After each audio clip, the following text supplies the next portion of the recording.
Hello friends, let us now learn some important points about the metallic or ceramic X-ray tubes. So this is the ceramic X-ray tube which is generated by super Rolletex tube of ceramic X-ray tube. So this tube has a metal casing and it has two and instead of glass envelope. Generally we have glass here, but instead of glass envelope here there is most important thing here is the metal casing. Instead of glass envelope, we have metal casing here. Number one. Number two, there are three ceramic insulators. One for positive, that is, one for anode, which is positive electrode, and the other for cathode, which is negative electrode. And we also have one more for anode stem. For supporting the anode stem also, we have a insulator which is provided. Now the anode here will rotate on an axle with bearings, which has bearings. And these are the anode bearings. This is one bearing and this is another bearing. This anode bearing will provide greater stability and it will also reduce the stress on the shaft. So because of this providing greater stability and reducing the stress of the shaft, this will allow us to use massive anode. So anodes of almost 2000 grams could be used in this metal or ceramic X-ray tubes. Whereas in conventional X-ray tubes, we can use only the anode of less than 700 grams of anode is used. But in this ceramic or metal X-ray tubes, we can use an anode tube of around 2000 grams can be used. Ceramic insulators are also used. These are the ceramic insulators which will provide insulation to high voltage parts in the X-ray tube. These ceramic insulators are provided to both the sides of the anode stem, anode assembly, and also to the cathode.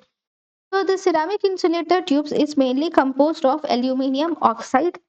Um, so ceramic insulator tubes have been used to attach high voltage emission lines to overhead supporting towers also.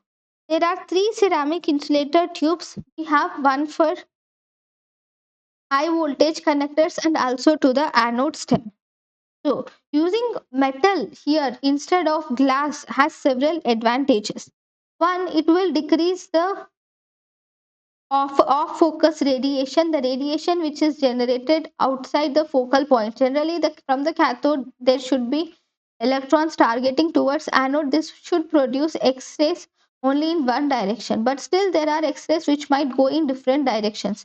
Because there is metal casing, metal X ray tube, these X rays are being absorbed by the metal, and the metal is also grounded, is attached to the ground. So, as a result, these electrons directly go into the earth because of this earthing. Number two, there is longer half life of the tube also, and there is higher tube loading also because of the metal and ceramic insulator. And also, the anode is also made with high, the weight of the anode is also increased, so there is rapid dissipation of heat is also seen. So this is about the ceramic X-ray tubes. So there are three important things we have to learn about the ceramic X-ray tube. One, decreased off focus. It increases the long life and higher tube loading. So let us learn about each of them in detail now. So first one is off focus radiation.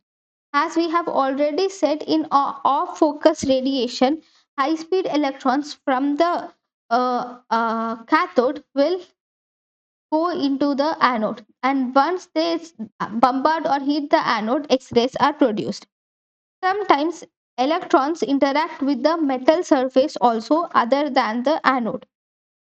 The main source of this off focus electrons is back shatter from the anode. Just from the anode itself, they might back shatter from the anode and they might reach the metal surface. Sometimes these scattered and electrons might even, uh, they might even strike the anode the second time and they produce X rays.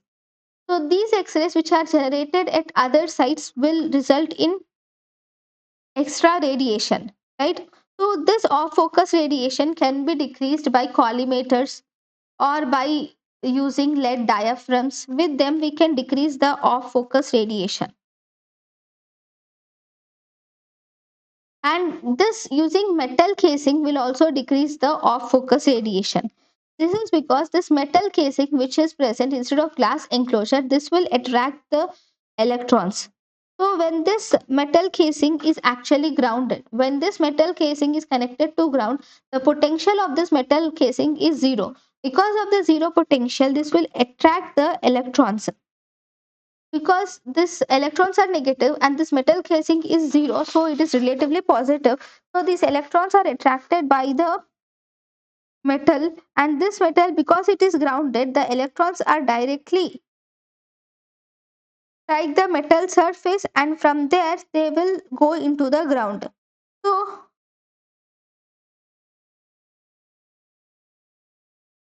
and one more important thing is these electrons which are striking this metal surface will also produce X-rays. But the one important thing is that because this metal surface it has low atomic number, it will produce few and low energy X-rays. So as a result, this off focus radiation is decreased by usage of metal casing. Then second is longer tube life. Second, we have longer tube life also. How this problem of long deposition of, as we have already learned in our last class, tungsten will get evaporated from the cathode and it might get deposited in the tube casing. When the tungsten gets deposited in the glass, the tungsten is a metal, so glass is made up of envelope glass.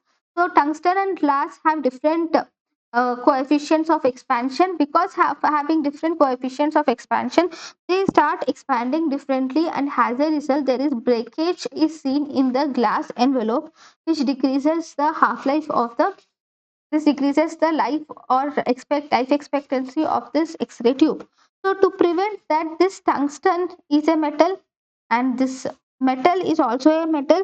So because it is a metal enclosed X-ray tube, the metal is also connected to the ground. So deposition of the tungsten will not alter the grounding. So as a result, metal enclosed X-ray tube will have greater life expectancy when compared to the glass X-ray tube. Then the third important thing is about the high tube loading.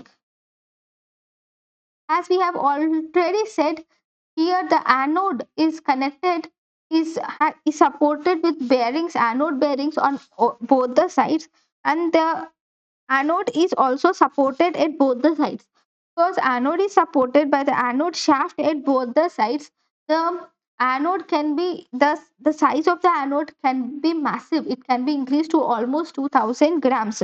So this will allow significant amount of tube currents because of increased storage capacity or heat storage capacity of anode is increased. So as a result, there is higher tube loading. Because of larger anode, there is better dissipation of heat, better cooling of the anode, and thus we can improve the X-ray tube. So this is about the metal or ceramic X-ray tubes. Thank you.